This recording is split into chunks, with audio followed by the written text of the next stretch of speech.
Hi, I'm Joe MVR, also known as Fitbrit on the daily on the Dirt Rally leaderboards. I'm part of the Global Rally Fans or GRF team, and I'm also a new administrator in the very popular Rally Adria Discord and club. So today I'm streaming something different rather than my usual just Dirt Rally 2 content. This is going to be the first of many interviews I'll be doing with some of the top drivers and most interesting event organizers in the world of Dirt Rally 2. So today I'm joined by an incredibly talented driver, Eduardo Rosa, and I'm very excited to be talking with him. Ed also competed in the second season of the Adria Championship, and he was one of my main rivals. So, Ed, hi, first of all. I'll let you introduce yourself, but can you tell me, did I get your name right? And maybe just say a couple of words about yourself and where you're from. Hi Joe, hi everyone. First of all, I would like to thank you for inviting me for this interview, and I'm really glad to be here and to be able to be talking to you. So yes, you did say my name right, so don't worry about this. And well, I'm Brazilian. I'm 27 years old, and I'm living in a small tourist city here in the state of São Paulo called Campos do Jordão. And it's a very small town for our standards. It has more or less 50,000 inhabitants. And I've been playing dirt since this dirt at least since November of 2019.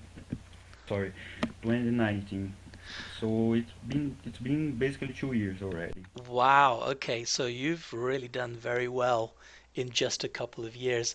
So, talking of doing well in the Adria Championship, it was a 12-week event in Dirt Rally 2, and you did extremely well there, especially because you chose a car that's not commonly known to be as fast as, say, the Citroën C4 or the Focus 2007. So, would you tell us a little bit about the car you chose and why? Surely, I have picked the 2001 Subaru Impreza because mainly it's one of the cars that I most like within the game, and I like it since the Dirt Rally 1 game. And my main goal for this championship, since we have such great names competing with us, was to have fun, basically.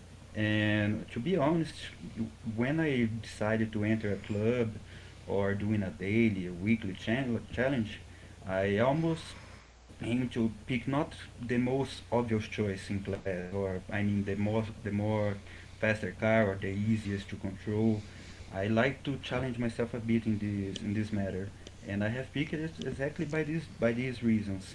I was a bit divided in the beginning between it and the Ford Focus IS 2001, but I ended up with the Subaru because I really like how it handles, and even despite it being a little bit slower than the other cars in class, my main goal was to have fun, and I surely had.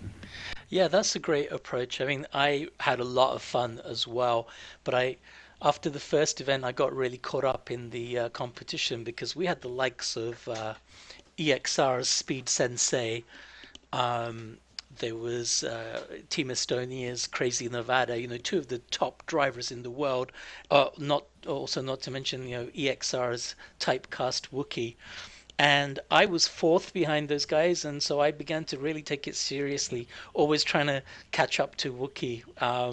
But it turns out these are all great guys, and then you were right there, right amongst us. So, you know, um, how did you do in the car? How did you do so well in this car? In the first round, I had a bit of an issue because back in May of this year, I have finally switched from the controller to start using the wheel. And Ah, until I get the way it works right, and more importantly, I had to change my tunes a bit so it could suit more and my biggest angle of turning with the wheel than compared to the controller.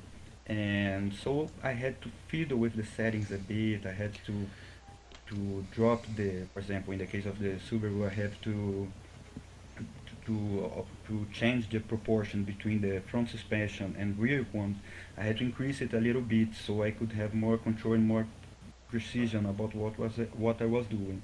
But more importantly, when I finally got it right, was fiddling with the differential settings. First, in the first rounds, I was leaving it too closely to each other, and this Right. was making me lose the timing of when to approach a corner or how to approach it. And when I finally got it right, if I'm not mistaken, it was about the New Zealand round or something like it. I The see. car was absolutely on hand. It was perfect for me. And this was the point that I really started to have fun because I started to realize that I could go without making too much mistakes and still be next to the guys using faster cars than me. Fan- So I have a little bit of the same issue when using it in tarmac too, but since I have more ease with tarmac in within Dirt Rally 2.0, the differential wasn't proving to be such a big problem. But in the gravel, where I struggle a little bit more, it was proving to be a bit difficult in the beginning.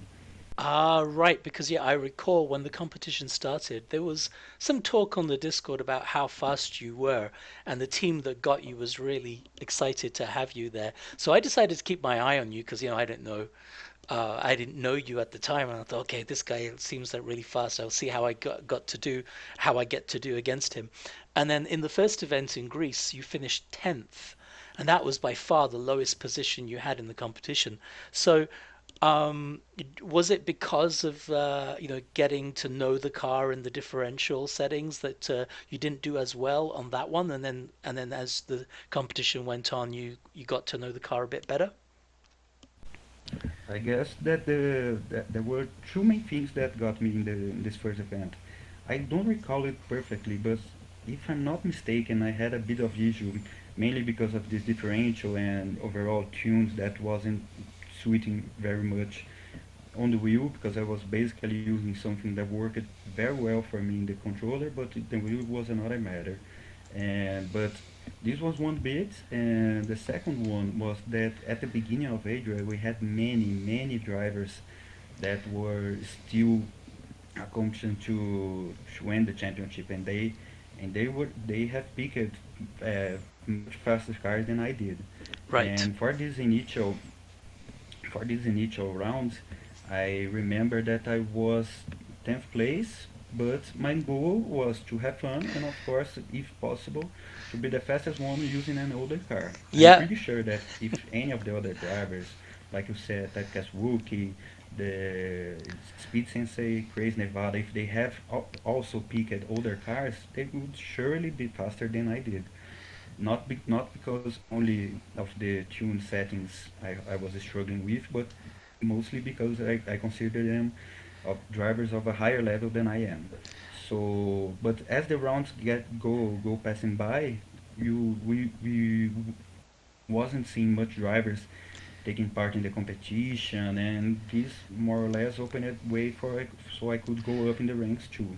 Right, right, yeah. And I'm sorry to bring up the worst performance you had rather than the best there. So, okay, so could you tell me about your preferences in the game? Like, what's your favorite location and why? What sort of surfaces do you like best? I think you mentioned tarmac. And are there any particular class of cars or type of cars that you like best? The location I like the most within the game is certainly Spain. I really like to go through all those corners, and the way it just feels awesome to drive the car through all the corners so closely linked between one another. And yes, I really like tarmac. It's by far my favorite surface Okay. because it simply comes more naturally to me, and I can perform really better than say what I can do in gravel and or snow usually. So if I had to build a rank about it, it would certainly be Spain, followed by Germany, and followed by Monte Carlo too. Monte Carlo is a Wow. bit of a how can I say? it's a bit confusing to me because I really like the tarmac bits, Yes. but depending on car class that you choose, it can be really tricky when you Yes. go through those ice patches. And to be honest, I really miss the Monte Carlo we had back at Dirt Rally 1, and I know that it wasn't as much real as the Dirt Rally 2.0 one feels, with more ice patches, with more sections that you have to really know it to make the most out of it. But there, the sections where you don't have much grip and you have grip just like in tarmac, they were very well divided, and it's a bit tricky of myself to say this, but it was easier to accomplish it. Right. And well, abo- between the gravel locations, I really like USA. I like how fast it feels. I like Finland too because of the same reason. Right. Australia, New Zealand, I found it a bit tricky, but depending on car class, I really like to do it also. But undoubtedly, the location that I dislike the most is Scotland. Scotland is my nemesis. Okay. I always am set up to making a bit of a mess of my run there, and also even when I think I'm going fast, I'm doing fine there. Mostly when I go check the leaderboards and times and so on, I I I see for myself that I wasn't so right about my pace. Okay. But in Sweden I'm not much fond to. It's a bit tricky, despite it being somewhat a bit easier than the one we had in Dirt Rally 1. Right. But it's this. And about car classes, my favorite car class within the game is Group A. I really like every car there, and how they how they sound, how they handle, how they how they how they are so beautiful in appearance. And I'm really starting to be fond of another car classes, to like the RWD ones, Mm-hmm. and I'm starting to learn a bit more of them, mainly the mid-engine cars ones more Right. now. And but basically, in a general overview, I like everything mostly to from the pre 2000 cars to behind. I really like these older rally cars. I like the new ones too, but it's maybe something a bit obvious that I'm going to say, but I think that the older ones have more soul, more personality Right. More character. Uh-huh. attached to them. Mm-hmm. Well, I'm kind of chuckling to myself, laughing, listening to you because it turns out that we like the exact opposite in almost everything. So the one that I do best in is Scotland, and I'm not really that great at tarmac. I like Monte Carlo because of the ice sections. So yeah, we're It's completely exactly the opposite. Yeah, it's exactly the opposite. yeah, Incredible. exactly. So that should make some fun competitions between us. I think if there are long competition where all the surfaces are used, then it could be quite interesting in the future. So, um, what do you do when you're not driving rally games? Well, I'm have graduated myself in international relations back in December of 2019, sorry. And since then, we got hit surely by the COVID pandemic, and things are more or less now getting back to the normal, but it's still a long way to go. So now since I have graduated, I have been working with my parents at their restaurant, and I've been looking for a job because I more more aligned with what I got graduated in. And well, I do like to get to know a lot about music. Recently this year, I have found a great passion of me about movies too. I have invested a long time watching movies. For example, this year was the first time I have ever saw a movie by Kubrick, and Ah, if possible, I aim to do until the end of this year to see all of them. And what else? I like to go with ride bike. Sorry, bike riding, bike yeah. rides, and I'm also crazy passionate about cars in general. And like I said, for my for my taste for the older rally cars, the same applies for the cars in real life too.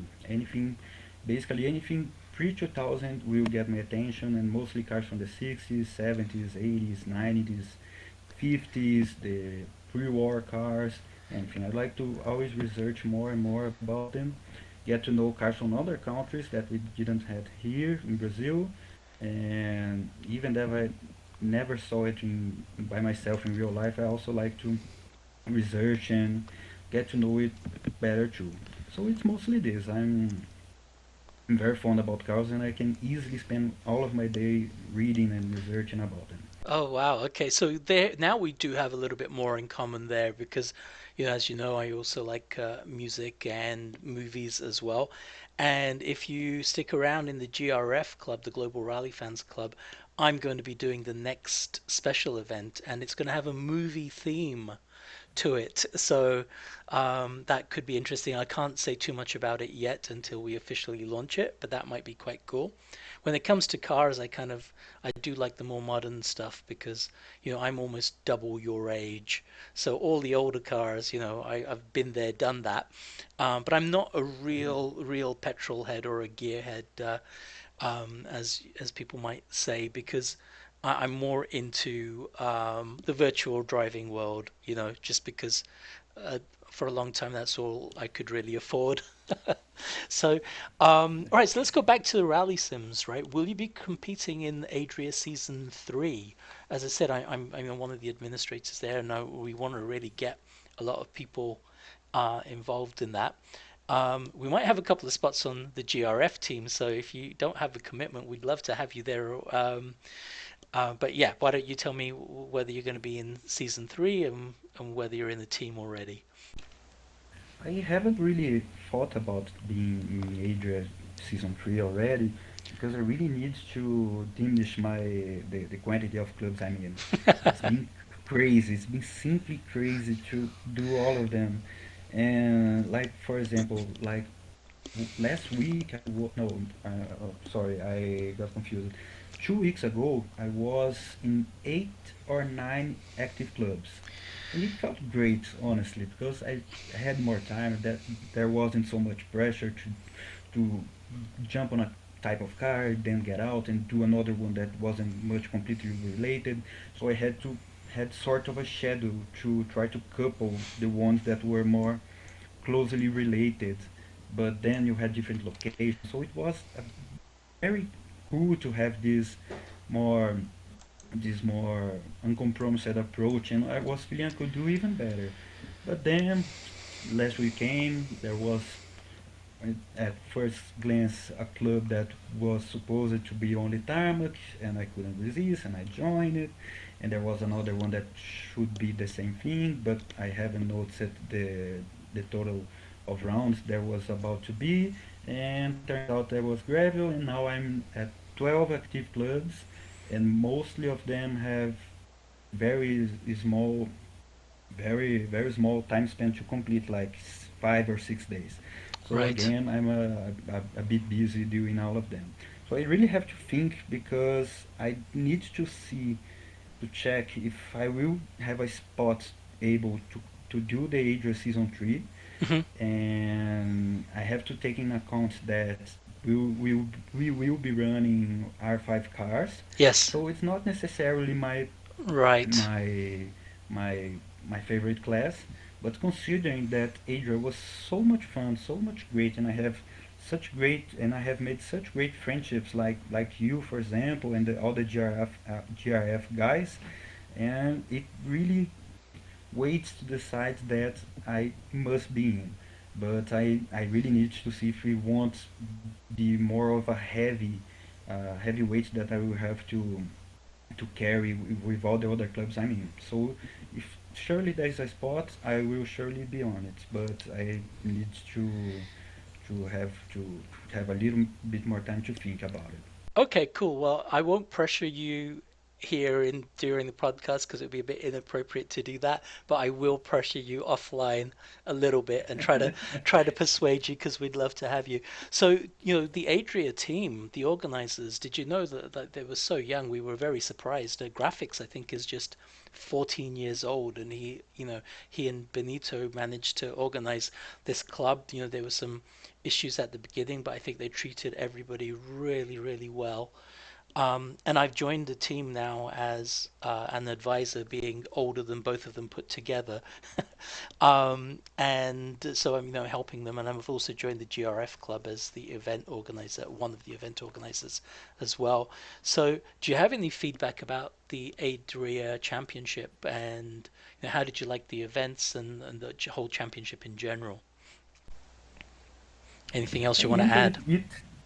I entered the Adria Championship because what caught my attention was that we would be running the pre 2000 class. Yep. And earlier on this year, I was previously on a championship that was running. There were many classes coupled together, and the administrator, right, the organizer, it was putting all the times of the different classes. We had like from R5 to Group B R double D, if I'm not mistaken. And he coupled all the times after the rounds together, so we could see if anyone from a lower class has beaten up someone from an upper class, and it was very interesting. Ah, But as the event unfolds, there was many guys that dropped the competition, wasn't being able to compete anymore, and this has really upset the organizer, and he decided to call off the championship. And I was having once more, I was back then at the controller, but I was having such a great time with the Impresa, and I really was having that taste of Jesus. I really need more about this car. I want to compete more. And no, I don't.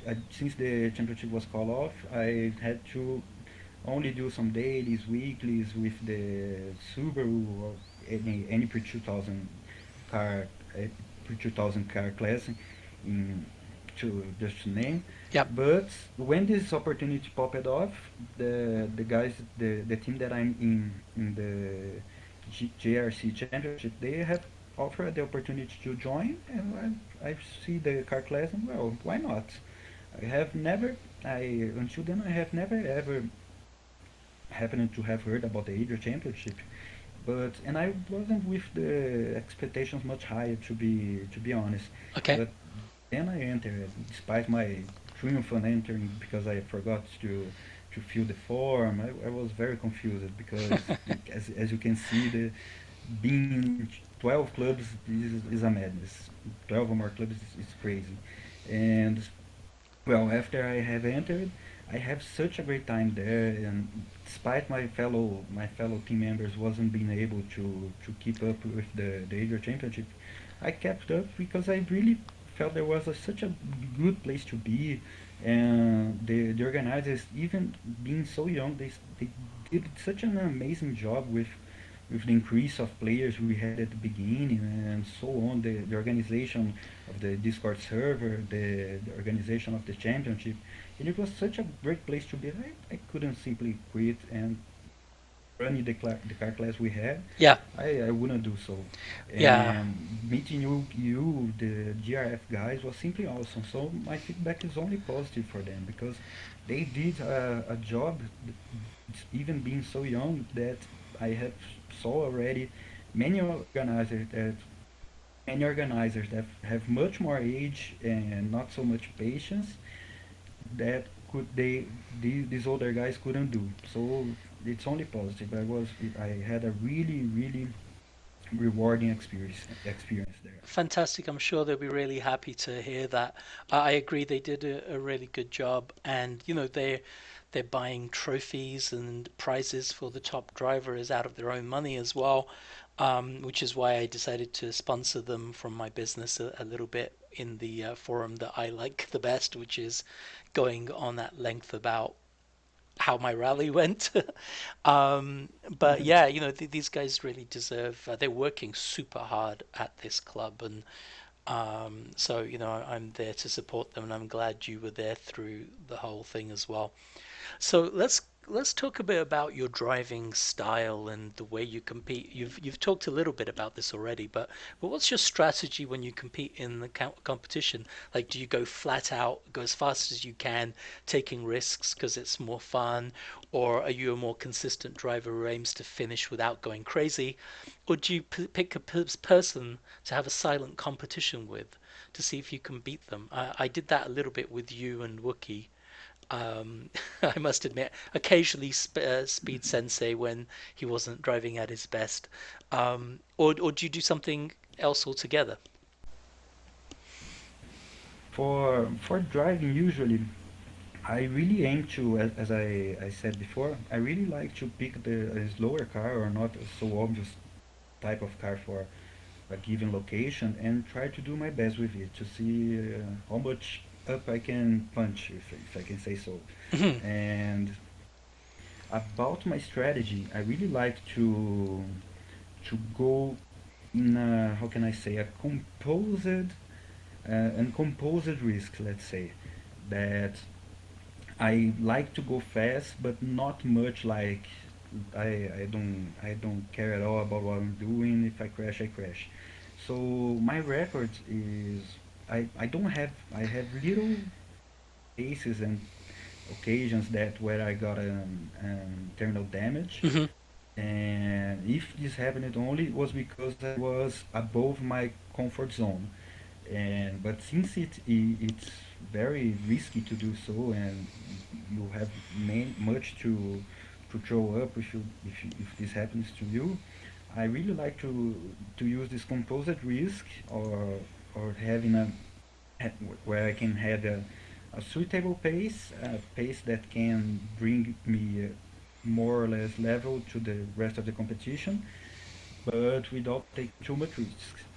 So I do happen to I'm not much a stronger person in terms of focus myself. So many times when I'm driving, I get lost in my thoughts and I ended up crashing. But 90% of these crashes, I just have mostly, I don't know, a puncture or something like it. I almost end up damaging my radiator, but Yeah. happily it won't be a terminal damage, and this taking into account that we have extreme damage activated. Right. But Right. I have these issues. I have sometimes that some moments where I do end up pushing up a little bit too further, and so on. But I like to keep this composite risk because it is more it is more rewarding. It's a good balance between one thing and another. Yeah. I think And I'm well, with you. about the my the guys that I do aim Yes. to have a silent competition, it depends a lot. I really like to do the daily challenges because it gives you the variety that you don't have in the counting the type of clubs you are in. And let's say if I pick if I'm at a daily challenge, I like to aim for the at least top 12 to be in the first page of results, let's say so. And I had already this kind of silent competition with some players like Patty. It's a very famous player, right? The Chinese. There is also Tetu, who is Uh-huh. a Japanese player, and there is another ones too, like Brax, and depending on the location and if the person in question is taking on the challenge too. I know I can come close to Speed Sensei sometimes. Crazy Nevada happened to be in front of him in some dailies, but that's all true because the guy is mad, mad, mad fast. Yeah. Crazy fast. And Crazy Nevada. there's more about these guys. But of course, if the challenging question is happening in a tarmac location, I will aim certainly for the top spots Right. because I know I can battle there. And of course, having the right kind of car to do up right in the leaderboards. Fantastic. Yeah, I think, I'm with you with this whole composed risk kind of thing. I find that when I lose focus, I either crash or I forget that I'm in the competition and I'm just cruising along slowly, lost in my thoughts. And then I realize, oh shit, I should be going fast. I'm competing. So Exactly, that exactly. happens sometimes. So, Or I'm running through a section that I know, yes. but I got lost in my thought and oh my god, where I am. Oh god, what comes next? And then when I see, I crash. Yeah, It's almost like exactly. this. Yeah, I know you almost become hypnotized. So you also took part in you've recently been participating in some of our events in the Global Rally Fans Club (GRF), such as the Lancia Manufacturer Challenge, which is one of our current special events. And you won the first event, I believe, in the Fulvia, but you had a bit of a mixed time in the Stratos, in New Zealand. So, can you tell us just a little bit about your experience in this championship and also what it's been like with the GRF guys so far? The GRF guys are simply awesome. I'm really thankful to you for inviting me to join your Discord and so on because you guys are simply awesome. It's unbelievable how cool and how accessible you are all, and it's really a great place to be. I really recommend to anyone because it's really makes not much time that I'm in it, the Discord server, but it's one of the best ones that I ever been and I will probably ever be. And well, about the Wow. GRF club, the first round went fine. I did suffer a bit because I went with the Fulvia, but the fact of we having only one service stop and I having picked up the soft tires to go through was a bit rough because the car was suffering a lot with understeer.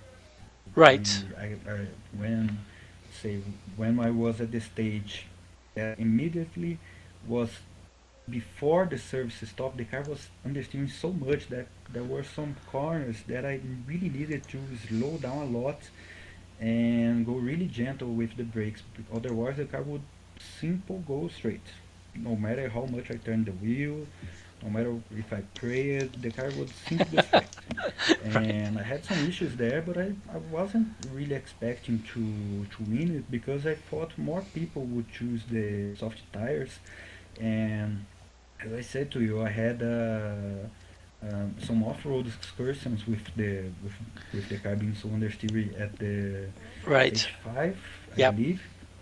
And by the last stage, the stage 12, I had two time penalties that I really thought would cost me a lot because I was going like there was no tire wear. Right. The tires weren't worn, and I paid the price. Yeah, But there was no at, tread left, there right? was Yeah. unbelievably there was still a difference to there was a space despite my time penalty to still be ahead. So I was quite surprised. And well, for the second round, I must say that it was one of the toughest, if not the toughest rounds I have ever been in dirt. And I participated in sort of enduro club already where you had 12 long stages and but at least there was a service stop for the first. There was four service stops for the first 8 stages, and for the last four, there was no service stage. I It see. was tough. We have raced Group B cars there, but back then I was at the controller, and the know-how about how to operate the car I Yes. had at the controller was still bigger than the know-how I have now with the wheel. Wow. And for this round two of the GRF, I have we went with the Stratos. Yesterday was the first time that I have ever raced the Stratos at the wheel. The last time I have picked the Stratos, I believe it was last year when I was still at the controller. So I had to cook a tune that would be suitable to me, but I still won't, don't have much knowledge about the the car behavior. Right. And first, I tried it in 8 stages through Wales. It started okay, but it still felt too much like a big effort to not so much rewarding pace. I was feeling that the times I was posting were I could accomplish it with the M3 or even the Sierra Cosworth that I have already Right. running Right, because they're running front race engined. too, and they weren't much different. But I was having much more work to keep it on the road, and when I was by the stage 6, 7, and 8 of this Wales run, I started to throw my composed risk through the window, and Right. I started to spin. I started to get the car stuck in the ditch and wasn't much happy. Then I thought I need to do differently in New Zealand. New Zealand will be a long run. The stages are very long, and I need to have patience. But when I started it, I had a puncture which felt somewhat silly because the car just take a side swapping, sort of a side swapping at the outside ditch, and it was enough to cause me a puncture at the left front Oh boy. tire. Okay. And I was very upset because it didn't felt so much. The car sort of glitched at the moment, the crash had been much harder than it really did. And this disappointed me a little because I think, oh Lord, I have 11 more stages to come. If I already have a puncture, I have damaged my wheel geometry. This car is not easy to control. What will be of me? But for the stage 2, 3, 4, I could keep it more or less going on a nice pace, despite still posting times that I know that were really close to what I can do with a conventional layout rear-wheel drive car. And but after stage 6 and come stage 7, 8, I was getting really tired because I, I, it felt like gym. It felt like I was battling the car Yeah. all around, and I really had to get it so right. But the field to get the car to come close to a corner and to do it was so narrow. If you do anything wrong and you ended up screwing up, it's really hard. So I really started to lose my patience. When came stage 12, I was doing fine. I was even surprised because considering the tire being worn, I was doing fine. I got the timing right of when to accelerate and when to brake, and how much to steer the wheel. But then I messed it up. I had more spins, and it was tough. It was simply rough. Even today I had to do earlier a Sweden event in the M3, and I was still having the same sort of flashbacks the soldiers have with the Vietnam. I was having the same ones with the Stratos because it was so difficult, Right. so difficult. PTSD from I'm glad rally. that it ended. Okay. Well, first of all, thank you for the really kind words you said about GRF. I almost feel I owe you money for advertising us, for the amazing things that you said.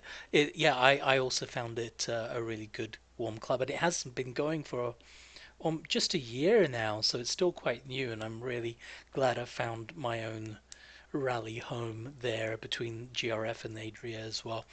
So yeah, these two rallies have been tough. I was surprised that I did well in the Stratos because I got damage early on as well, and so I drove more slowly than I should have, or than I could have. But it turned out to be the best way to keep the car safe. So anyway, we've got a few more rounds to go in Lanciers. And just a quick word for anyone listening: with these special events, you're not allowed to practice at all in the car in the location. So it doesn't give you that much opportunity to get tuning. You either practice in the different location that you think resembles the one, or um, yeah, or you do something else. Okay, and um, so yeah, I'm just gonna carry on with the questions. My daughter just came in here a second ago, and gave me a note, an angry note. So I'm gonna we'll wrap this up soon. Last few questions. So you also took part in the USA North Fork Pass reverse time trial in the Group B rear wheel drive Opel Manta in wet conditions as part of the GRF club. And you achieved one of the fastest times ever, even getting the world record for a short while. And the best I did was to hold second place for about 24 hours on the global leaderboard. And then we were both beaten by GRF's toolmaker, who'd I'd also love to interview here soon. So what blew me away was that you were using manual gear shifts and the clutch in this Opel. And I used to drive that way too, but shifting with paddles is so much faster, especially in competitions. So I'm really blown away that you're able to go so fast using the manual shifting, and you're not completely used to using the wheel compared to the controller. So, I think you're going to keep improving much, much faster than a lot of these top guys. I can't wait to see what you do. So, can you just give us just a few words on the time trial challenge and what you thought of that? I'm not much usually fond of expanding times at the time trials Hmm. because it's like you said, it's you go there, you post a nice time, and there goes someone and beat you, and it's a rough, hard work to improve on your previous time and to beat the new ones that have beaten you previously, and if you don't keep control of things, you ended up spending a lot of time there. Yep. But it was one of the first times that I went with the time trials leaderboards, and I expanded time with like you, the GRF guys, and it was fun because firstly I have set a time when I finally made it to the finish of 6:16, and I wasn't thinking that was possible to improve over that. And come the next day, I was a little bit more used to the car, and the first time I went through the finish line, I have done a 6 minutes and 10 seconds time. Hmm. I realized that I could go pursuing the world record. But since now that Shoemaker has beaten both of us, I think I have gonna call it off a little because as I have said to you, I'm in far too many clubs already, Yeah. and since I always willing to do the daily challenge to keep that variety element to my dirt experience, and I'm gonna set the time trial pursuit a little bit aside for now. But I'm really happy that I could have posted that time, and I know that I can improve a little and maybe overpass Toolmaker can. But it won't going to be easy, and Yep. I have to be acquainted with the car again. And but more importantly, we have to couple all the sections, all the things we do in such a nice manner. And sometimes it's tough because you do you go faster in a section, but you go a little bit slower in another one, Yep. and you will end up having to match all of these together. So it's a very hard work. But Right. it was really fun. I got acquainted with a side of the Opel Manta, let's say a personality of it, that it was so much more capable than I was thinking in the beginning. So it was very fun to get to know this. Fantastic. Yeah, I also thought, oh, the Opal, if we want to be doing well on the leaderboard, we shouldn't be choosing the Opal. And then next thing I know, everyone's in the top 10 doing it from the GRF club, and that was really cool to see. I'm actually, if anyone's watching the stream right now, we're actually playing your former world record run in the background right now on my Twitch channel. So, and this will be all edited and put on YouTube later as well. So, coming towards the end, I want a couple of opinion kind of questions. What would be the one piece of advice you'd give to anyone who's struggling to get faster? The more important thing is to have patience, to respect your learning speed, or know that results shall come, but will take time. It won't happen overnight, and you have to make sure you are using a tune that suits you. I before I get to know the GTR technical tunes I found out on YouTube, I was using what I previously more or less remembered of the Dirt Rally 1, and this after 1 year I was far from the Dirt, both Dirt Rally 1 and I haven't bought yet the Dirt Rally 2.0 because my PS4 got broke and I had to take it to the fix, but I almost got robbed. It's a crazy story. They Okay. almost ended selling up my PS4, Oh boy. but without my consentment. Right, right. But anyway, the point is to have a good tune, have patience. This game teaches you a lot to deal with patience, and you will crash in the beginning. You will commit a lot of mistakes, but eventually it will pay off. So basically, it's patience, getting to know the car, the stages, and having a good tune that suits you, where you can feel comfortable, you can feel confidence behind the wheel, control it well, anything that you are using. Fantastic. Thank you for those wise words, Ed. So finally, what would you like to see in the next great rally game from Codemasters? And you can be as brutal as you want here. Like if they put you in charge and said unlimited budget, do whatever you want, what would you like to see? I think the thing I would most like to see was randomly generated stages. I Hmm. really would like the sort of an algorithm that could create cohesive and a nice set of stages, just like the I haven't seen for myself, but from what I've heard, the ones that we can see in the new WRC 10 game. And I would also like a lot that the tarmac physics, right, the tarmac dynamics of the car would be further further evolved from what they are now. Because despite that, I have more naturality to it. Uh, just like your tires got worn out in the Hmm. tarmac, it's bizarre. It's like the car is really floating. You have to throw it sliding on four wheels to make it work, and it's a bit bizarre. I reckon it has a lot to get better, Okay. and I would like, of course, see more locations, more stages, more cars, and I think that pretty much. Oh, and of course, I can't forget, but I really would like that they solve the amount of bugs we and errors that happens to us players in the Dirt Rally 2.0. There are some ones that are really annoying, like the spare tire bug, where you put one and then it goes zero, you are carrying none, and you discover it only after you have crashed. Yes. The the one that you gain a spare time if you aren't using any, the one that you you have entered an event, you have damaged a bit of your car, you go out to the main menu without retiring the event, and if you go back, your car will still be damaged, but in a different manner than it previously was. So this can favor a bit of the players to, I don't know, if they have damaged their lights. If you go back, your lights will be sort of working.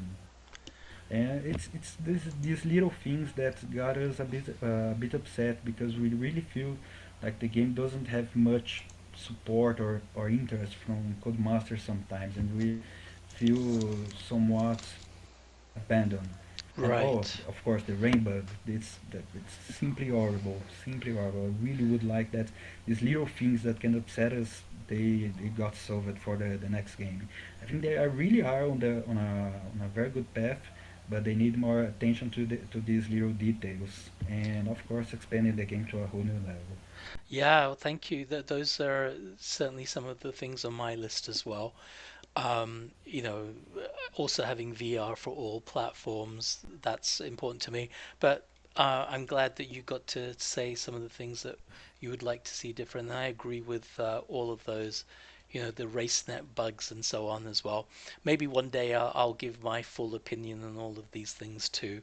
But today, Ed, it's been fantastic speaking to you finally, kind of, in voice rather than just typing text to each other.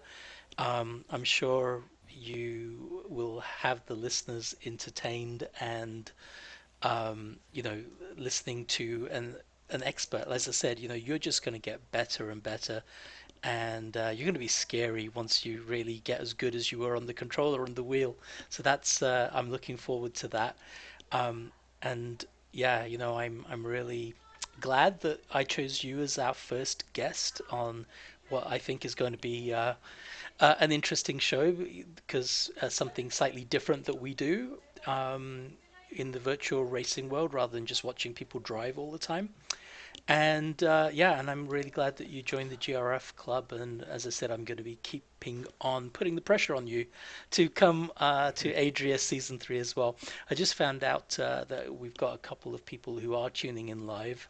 My friends Sharon and Jesse are watching, or they watched a little bit of this anyway. So I hopefully we can grow the audience a little bit too. And I'll be posting this on probably on YouTube, and it will be available on my Twitch. And please do give me any feedback if there are other people that you think I should be interviewing. We'll get there and try to persuade some of these people with like you and Typecast Wookie and some of the Adria guys. I'd really am quite excited about this kind of new venture. So thank you so much, Ed, for being here. I know it took us a while to get in touch and make this happen, but I think it was fantastic. Thank you, Joe. I really, once again, thank you very much for inviting me for this interview. I'm really glad I could finally, as you said, I could finally talk to you over voice and not on by typing texts. And if I only could have the suggestion, if you could please interview, I think you have already heard about Jonathan Schaefer, who is probably the best driver by far in any condition, any car, any location within Dirt Rally 000. It's simply unbelievable what he Yes, does with every car. I think he can drive in the dark, upside down. It's unbelievable. he is If you amazing. could please He find is a way of actually, reaching to him, it yeah, would be simply awesome to hear more.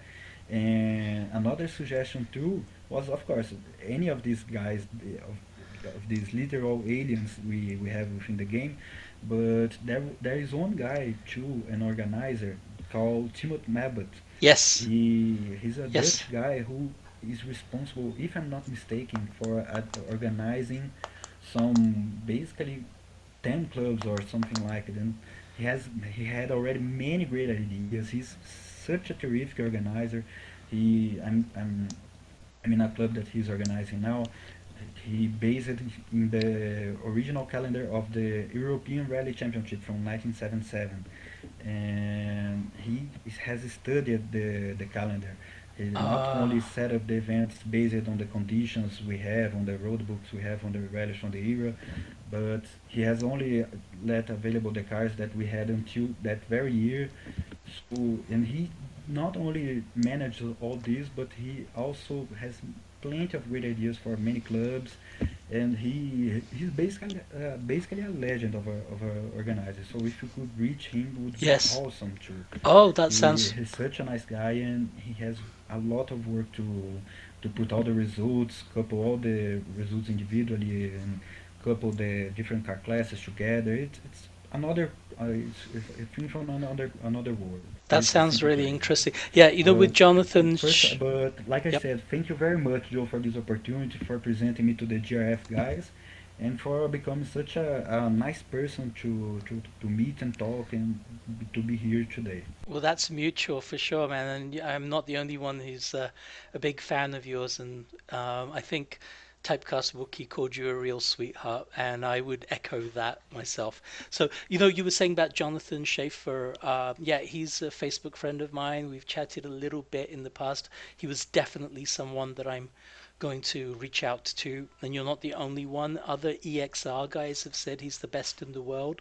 Um, you know, in recently when I was practicing the Stratos, I beat his time on one of the stages by a few tenths of a second, and I maybe 1/10 of a second, and I was so happy because he's the he's Yeah. definitely the guy to beat for sure. He's amazing.